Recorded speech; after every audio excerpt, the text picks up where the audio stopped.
I would like to invite the ambassador from Vanuatu, Ambassador Tevi. Are you here? Please come up. He's a native of Tanna.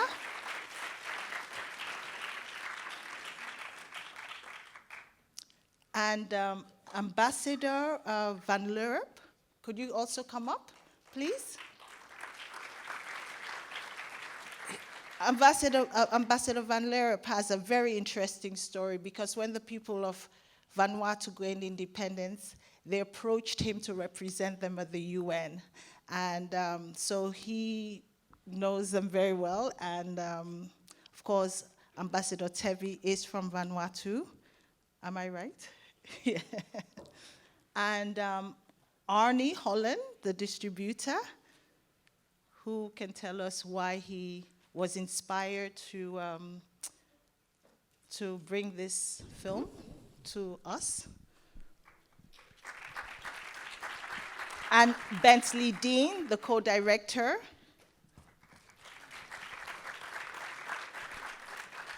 And Sister Malika Lee Whitney, our AFF, how would you say, den mother, double Dutch expert and storyteller, and she will moderate this discussion. Thank you again.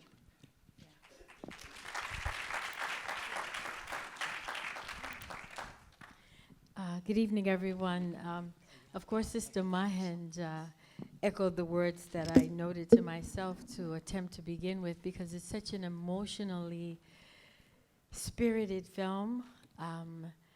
The cinematography is just, it makes you feel ecstatic. It's blissful, even though the ending is what it is, but there's so much purity to it. So I'd like to welcome all of our guests once again. Please give them another round of applause, won't you? And I'd like to begin by asking the co-director, when I see something of this nature, I say to myself, how is it that cultures have been identified as uncivilized and yet being so sophisticated?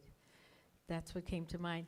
And one of the thoughts in my heart was how you all seem to be so able to be unimposing, you know, because something about the life that we've been exposed to is so private, and yet they were open to you. So would you share that process with us, please? Yeah, I think it's, to start with, I think it's one of the most civilized places I've ever lived. You know, people work a couple of hours a day and spend the rest of the time devoted to culture, society, that sort of thing. So, you know, for me, that's a definition of civilization. Unfortunately, it doesn't exist ubiquitously throughout the world. As far as like that sort of like the naturalness in front of the camera, and you know, why you get such a powerful and I think like a truthful story was I think about trust.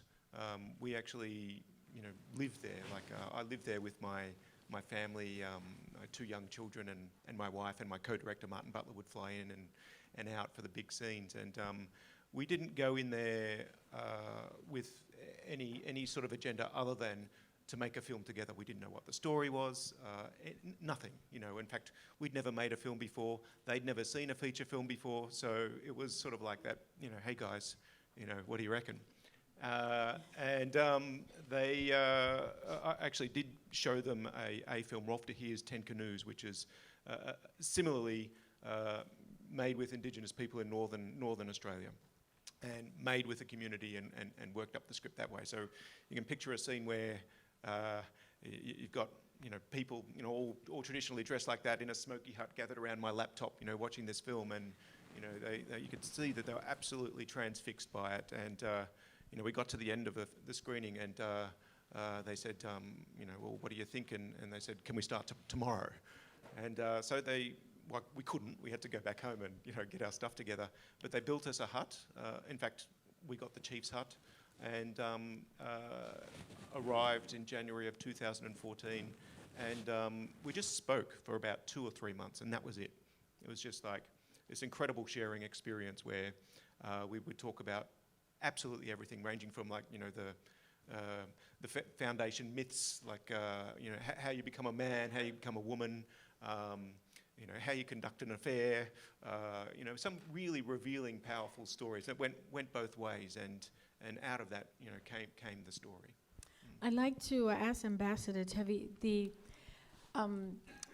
in places where lived traditions have to strive to exist, very often governments now, with their focus on development, often encroach on the traditional livelihoods. And I'm just curious in terms of the roles that both His Excellencies have played in this. How is it in your work that you help to preserve as opposed to change things that are innately righteous? Well,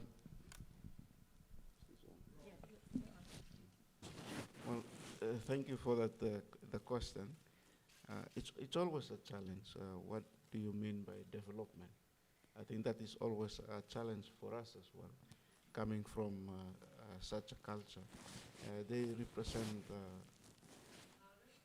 represent our culture we've been practicing for many years, and they are the last some of the few tribes that are still practicing this culture, and it's important to preserve this culture. Just to mention that in Vanuatu, my country, it's about 83 islands, and there are 270,000 people, and for 270,000 people we have 100 languages. In terms of per capita, we have more languages than any country in the world. So that represents our culture.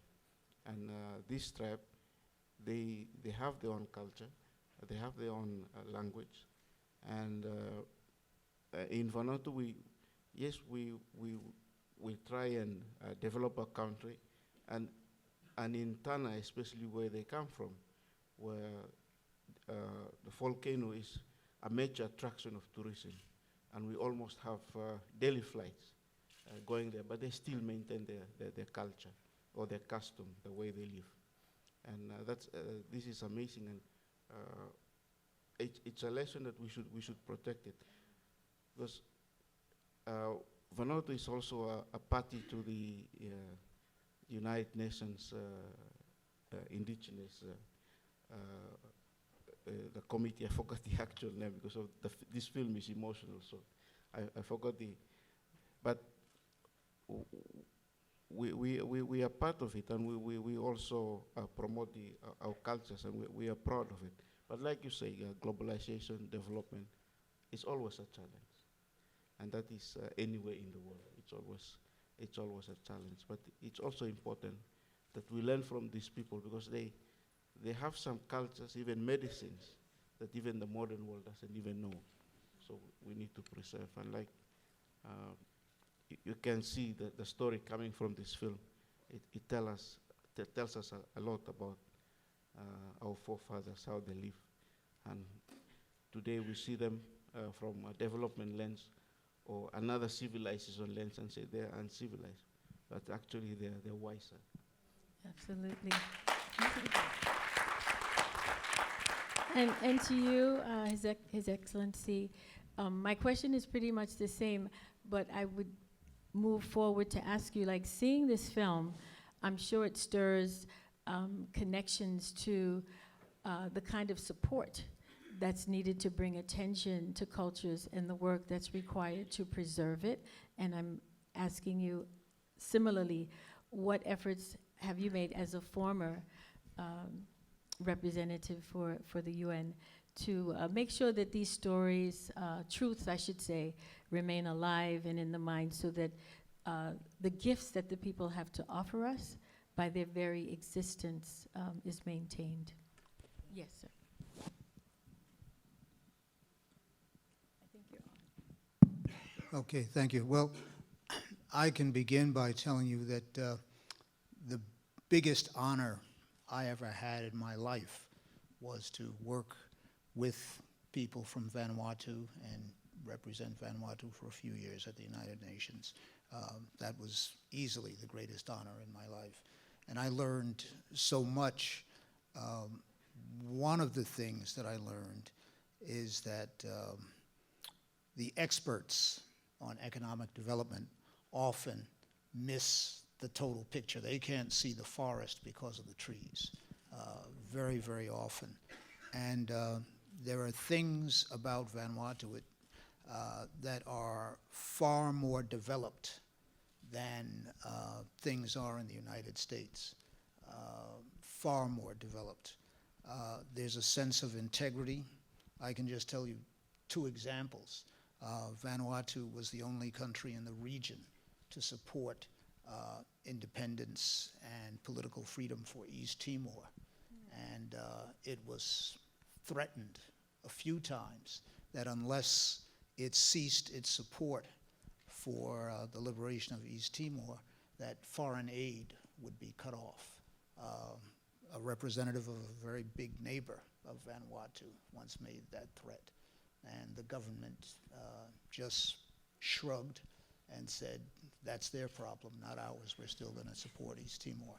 And similarly, Vanuatu was very active at the United Nations on independence for Namibia, also support for ending apartheid in South Africa, and was, I believe, one of the very, very few countries that took the position that the government, the apartheid government in South Africa, was an illegitimate government and should not even be a member of the United Nations. Should not be, not that it should be suspended from membership, but that it should not even qualify for membership because it was an illegitimate government established illegally.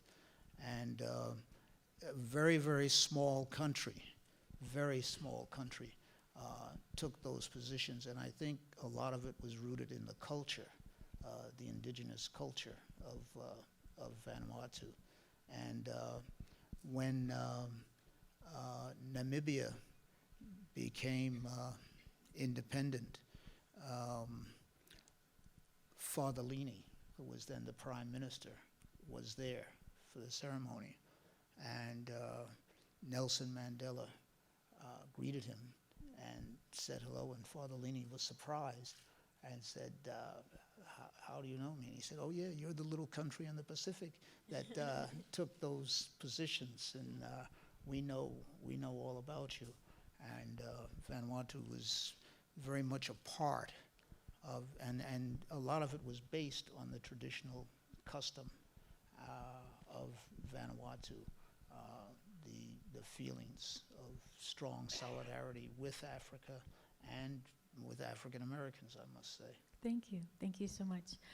Mr. Holland, distributor, that's a very, very, very important role, especially for independent films to be able to get their work out in the world.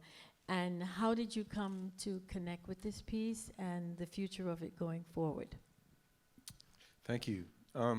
My company, Lightyear Entertainment, has over 100 films in its catalog, originally because we produced a few, and then we got into marketing and distribution of other people's films.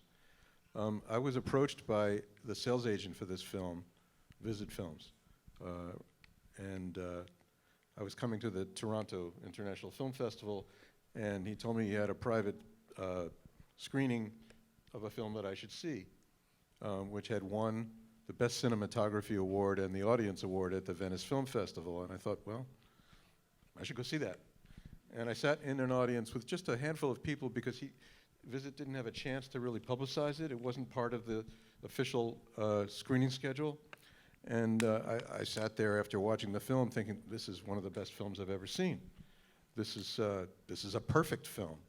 I've been looking for a film where I could be absolutely sure the critics are going to embrace it. And I think maybe I found this film. Our catalog has a few art films, and I have a knowledge of how to distribute an art film. But we also have about 40 African-American films that we've done very well with over the years. And I thought, I wonder if this film would appeal to African Americans. It's not really from Africa, but then the people look like they're from Africa, and well, we're all from Africa. I'm glad I didn't have to help you with that. So I was just going to say. So, you know, I sent the film to a dear friend of mine, Cassandra Goins, who we'd worked with when she ran the Tough Gong label for the Marley family. And I said, what do you think? And she said, well, let me show it to my friend Mahan at the African Film Festival and see what she thinks. And the next thing I knew, we were the opening night film. And, you know, I had to explain this to Bentley, why we were at the African Film Festival when the film wasn't from Africa. And Bentley told me a story the other day. He went to Vanuatu and told them they were going to be at this African Film Festival and asked them what they thought. And Bentley, what did they say? There were a couple of really interesting stories, and one of them relates I do to... want to hear the stories from the audience, so... Sorry? I do want to hear the stories from the audience because I think I'm getting a sign from the back. So, Well, please. just finish this. But I'm going to allow you to answer the question, of course. Oh. But I'm just letting you know that I'm going to turn the microphone over to you. Okay? Chill. All right. But you know, you don't see those hands going 5, 4, 3, 2, 1. But go ahead. And sorry for the rude interruption. Not at all. There were two stories. One of them was the inverse of what you just said, you know, that we're all from Africa, which of course, like all of the archaeological and genetic evidence is that we are all from Africa. They think that everyone's from Tanna. So, and they said we know about Africa because that was one of the islands that broke off at the beginning of the world and the beginning of humanity. And so they said to say, can you say a big hello to our African brothers? You know, and they're welcome to come anytime as well, which is absolutely true. Yeah. Well, thank you for that because I thought the audience was going to get me. Okay. Comments, questions, no dissertations. To the point. Come on, let's go. Surely you have a question, a comment? Got one. Of course, yes. Hi, good evening, everyone. My name is Oji Fortuna. I'm an actor. First of all, congratulations. I really love the film. I think it's a beautifully crafted piece of visual storytelling. I love the cinematography and everything. My question is, how did you come up with the idea to make this film? Meaning, how did you choose Vanuatu to do this in particular? You already said how the story started in terms of the plot, that you worked together, but how, because with so many places around the world, why Vanuatu? Listen, I had the good fortune of being there about 10 years ago. I was sent there as a foreign correspondent. That was sort of my past life is documentary to cover a completely different event. It was about a millenarian movement that had fractured, and there was a bit of violence, and so I was there to cover that. And I remember sitting on top of that. Look, it's only about like a 2.5 hours flight from Sydney, by the way, so right on our doorstep, but the other side of the world for you guys. But I remember like having a discussion about geopolitics with the chief of one of the movements on top of that volcano in the film, and the Iraq War had just started, and they knew all about it, and but they were concerned because they had expected America to come back as was predicted by the prophecies of his movement, and they hadn't turned up, and he was a bit suspicious. He'd said. Listen, in World War II, they did a good thing when the Americans came. They stopped the Japanese, but now they're in Iraq, and I think maybe they're there for money. And poof, the volcano just erupts. You know, there's huge eruption behind him, just as if to say, damn right. And you know, he must have been looking at my stunned face at that point, and he just reassured me by saying, you know, Tanna Island is one special island. And he's right. You know, it's got you know, every tropical environment that you can conceive of that you saw in the film, like the forest, the beaches, the coral, plus people that I met there who had decided to go against the turn of like most of the world and say no to a lot of Western ways of being. They're completely aware of the outside world. They know all about it, and you know, some of them even have mobile phones, etc. But they have made this deliberate decision to say, no, we think our ancestors got a lot of things right, and we're going to stick to that. And I was, for 10 years, basically looking for an opportunity to go back, stay a bit longer, learn more, essentially. And that was my excuse. And I thought, I make films, and I had a couple of kids, and I wanted to, rewire their brains, I guess. They live in the suburbs of Melbourne. I wanted them to, I want to mess with their heads, basically. Like, I wanted to introduce them to another culture that was radically different, which had something to offer. And, hopefully we've programmed them well. Thank you. Another question, comment? Yes?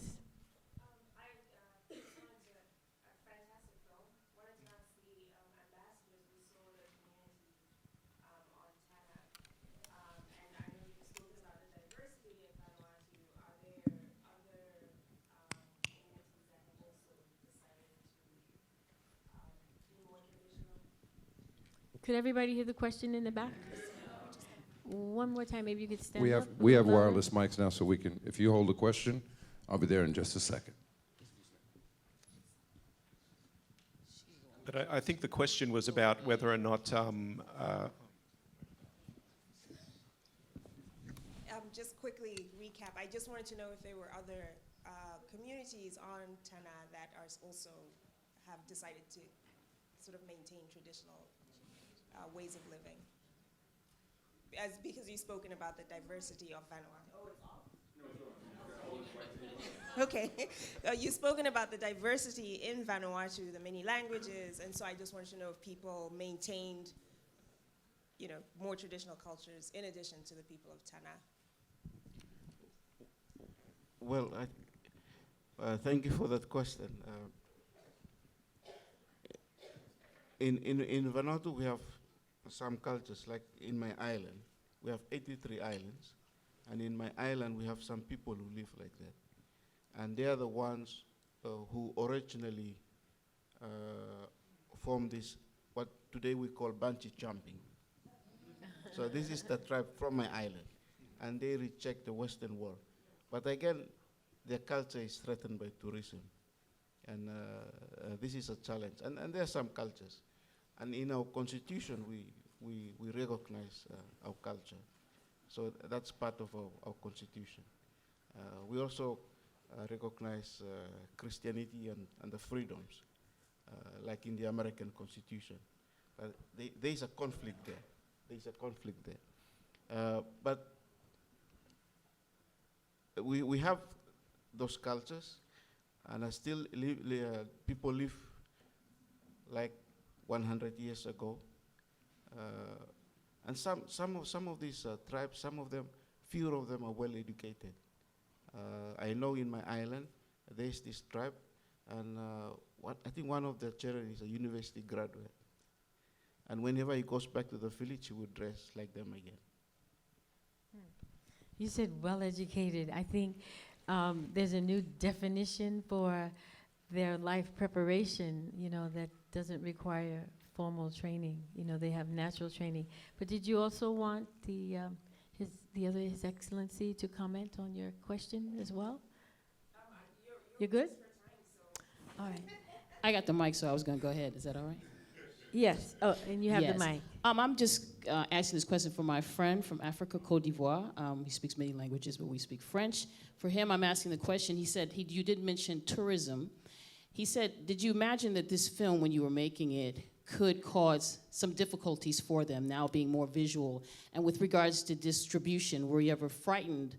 And he can also ask all of you of what kind of impact that would have with regards to tourism or people's curiosity. Is that a challenge? Yeah, this is one of the important discussions we had right up front. Like, say this is successful, highly likely it's probably not going to be, given that we don't know how to make a film, but just say it is. It could be that lots of people will see it and lots of people want to come. And it could have all of these results. So we talked about these sort of things at length. Their position is that we want people to come. Sort of like, if you can promise that people will come, we want them to come. I think the whole reason that this film was made in the first place is it's sort of like like an inversion of being missionaries. You know, they think that they are onto something and that they've got something to offer the world. And they really want to get that message out there. And included in that, they want people to come and see them. And I said, well, okay, that's all well and good, but what if lots and lots of people come? He said, that's no problem. We'll just like close off access to our village. We've done it before because tourists do come up there now, even now. And we'll just like shut down for 6 months. You know, that's what we'll do. So there's discussions that are going, and they're not naive, you know, about the outside world. They absolutely know, you know, what the dangers are. They've lived with like, you know, God, how long under the colonial rule of the French and the British, you know, and they've struggled against that. So they know about these things, and they truly do want all of you here to come and visit. They just, you know, there's one road up there. They just don't allow tourists up there. Mr. Holland, you want to address the distribution Sure. aspect? The film's going to open just down the street from here at Lincoln Plaza on September 16th. We're very pleased with that because that was our #1 choice. Though we would also have been happy to be at this theater, but you know, we're at Lincoln Plaza, and we're also a week later in 2 of the Laemmle theaters in Los Angeles, and we have a rollout planned for the rest of the country. Our goal is to make New York and LA successful.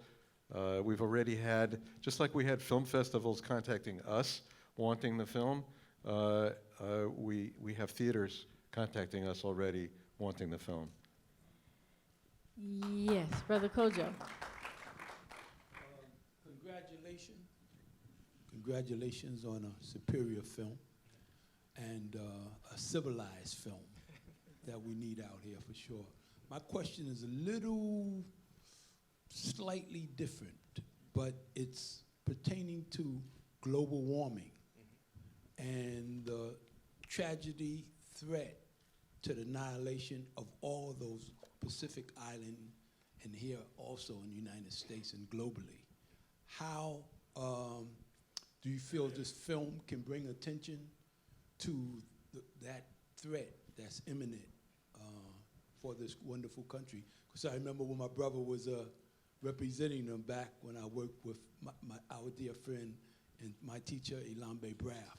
So I knew about this country through his leadership back in the 70s and so forth. So thank you if you could answer that question for us. Sounds a little governmental. Would you? Thank you for bringing up Brother Ilambe Braff also. And I neglected to do this before, but I want to congratulate the filmmaker also, not only on his socks, but also on a dynamite film.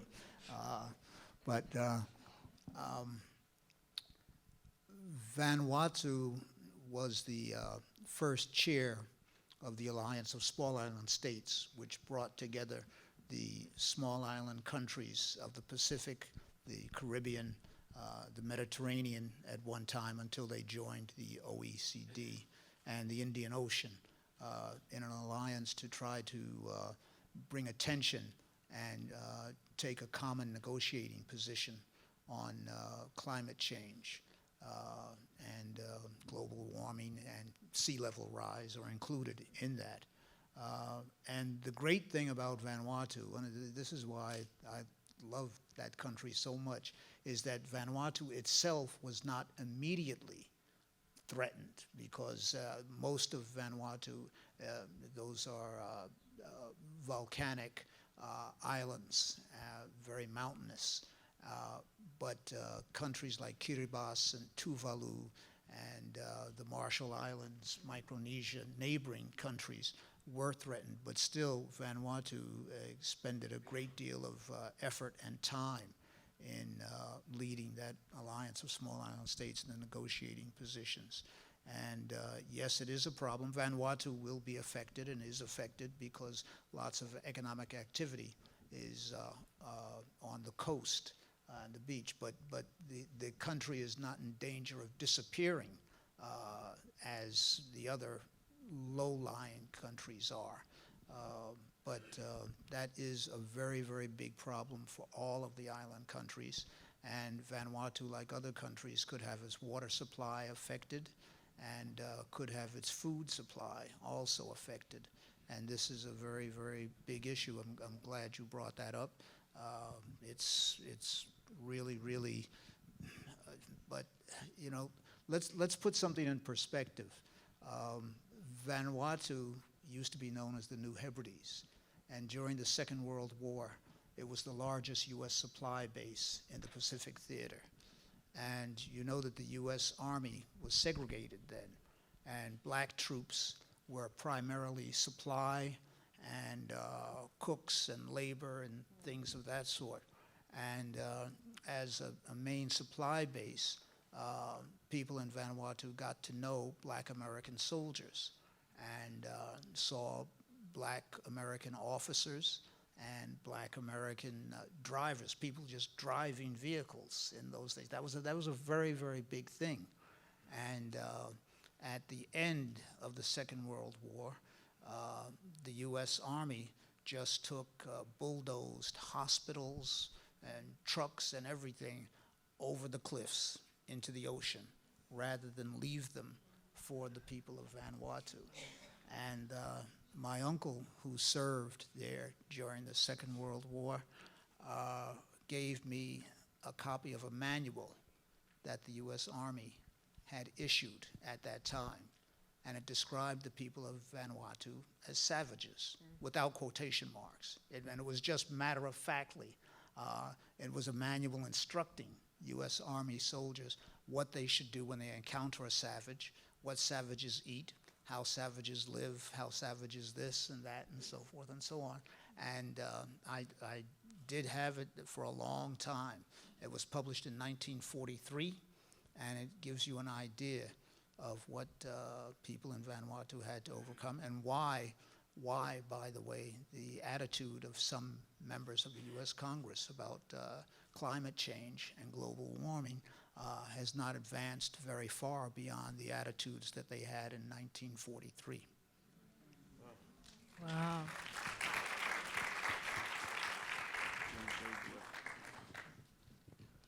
Yes, I see you. Hi, my name is Ezra Knight. I'm a New Yorker. I'm an actor. And I got to say that perfection was achieved in this thing in various elements. It was beautiful. I was very, very moved. Specifically, the scene of the girl crying in the roots of the tree. It floored me. It got me. The whole movie got me, but it built at that point.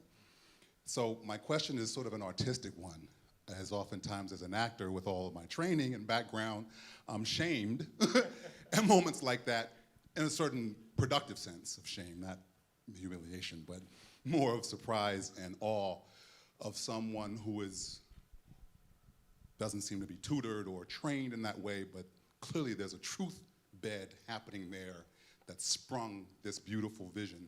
And the performances, if I may call them that, more than being, just being with whatever comfort you established with this group of people in front of that camera was astonishing. So, were there second, third takes? Did you have to like coach them? What was that process like to bring forth this story? And their willingness, obviously, to tell it, and the array of the characterizations that were displayed was just astonishing and beautiful, but I'm just so curious about the nuts and bolts or whatever process that was for you guys there. Thanks. Sure. There was a lot of things going on. I think one of them was that during the process of working up the story, the casting process started to begin, but it was always a casting process on real lines. For example, Chief Charlie plays Chief Charlie, right? The medicine man plays the medicine man. So in that sense, people have been rehearsing for this role all their life. They're really good at it. there was one moment actually it became a bit worrisome when it was clear that we needed an enemy tribe. And they said, I know, we'll go and ask the tribe across the river here who are in fact our enemies. And I said, are you sure about that? He said, yeah, look, it'll be great. You know how in the end of the film we all come together, it'll be fantastic. And, you know, one of those life meets art moments. And still wasn't sure, but, you know, without my knowledge, an emissary was sent over to ask them, and they duly said to him, you know, fuck off. No way, you bastard. And that's about the worst thing to call a Tannese man a bastard is about the worst thing you can say to them, because it means that they don't have the right to land, right? So he was duly thumped. And this real life war almost started, and I was just like, you know, saved, you know, right at the very last moment by saying, you know, you've got to take full responsibility, offer a pig and carver, and, you know, and thankfully everything was sorted. To get back to, and we ended up casting a friendly tribe, the other side, who ended up playing the enemy tribe, and which worked out quite well. But as far as like those performances, I think the other thing that's going on there in Vanuatu is people there are like, you know, pride themselves on their oratory skill, right? So that they're communicating like this day in, day out. So it's naturally there. But, you know, it's still a different thing, you know, working in the medium of film, right? So what we decided to do is rehearse a lot. And we decided we'd rehearse with a camera, because that's the other ingredient. I was on camera, Martin was on sound. It was a two-person crew, that's it. You know, no one else, wow. Okay? And I think that helped a lot, because we're living in the community. That little girl, Marceline's running around. She's like, you know, a big sister almost of my two kids. And so we thought, well, we'll introduce the camera, figure out, you know, how we're going to tell this story. I didn't really know what it was going to look like. Was it going to be a locked-off film? Was it going to be handheld? Didn't know. So in a sense, I wanted to get used to the camera as well. And I don't know if you remember the scene in the film where Chief Charlie's just heard the peace song, and the next morning he's trying to convince all of the other men that this is the way to go. Like a really, you know, quite a difficult, nuanced scene to pull off, you know, convincingly, I think. And so I thought, oh, we'll start with that. And I hung back, put the camera on the tripod, and, you know, an inda, which means action, and you know, they went for it. And it was within about 10 seconds of them starting into that scene, I realised, nah, this is a handheld film. And so I whipped off the camera off the tripod and just went straight in there and just, you know, hovered, you know, around, you know, people performing. And it was one of those rare moments as a cinematographer where you know you're getting the truth. Like you get goosebumps, you know, because you're seeing, you know, what you're getting through the lens. And I just knew this is going to be a good film. That, in fact, that rehearsal, that very first rehearsal, that's the scene in the film. And so we thought, bugger rehearsals, let's just shoot this for real. Wasn't always that easy, you know. There were, especially when it came to the lovers, because it is strictly taboo, on Tanna at least, to show any sign of affection. Okay, so Dain, the lead male, who was cast because he was the best looking guy in the village. Does he have a cell phone? He does have a cell phone, yeah. He used to charge it at my place all the time. Yeah. Does he have a cell phone? He does have a cell phone. Okay. And he'd be glad to hear from you. Yeah. I have been given the true high sign, and I really want to thank all of the special guests that we have here. Bentley Dean, co-director of Tanna, His Excellency Mr. Odo Tevi, permanent representative and ambassador of Vanuatu to the United Nations, His Excellency Mr. Robert Van Lierop, former ambassador to Vanuatu, and Arnie Holland, distributor of Lightyear, and special kudos for what Mahan and everyone who worked so hard for this 23rd annual African Film Festival. I'm sure our guests will be around in the lobby and in other areas where we can socialize. And thank you all for coming out. It's been really a blessed and wonderful evening. Thank you so much. Thank you. Thank you. Thank you all for coming.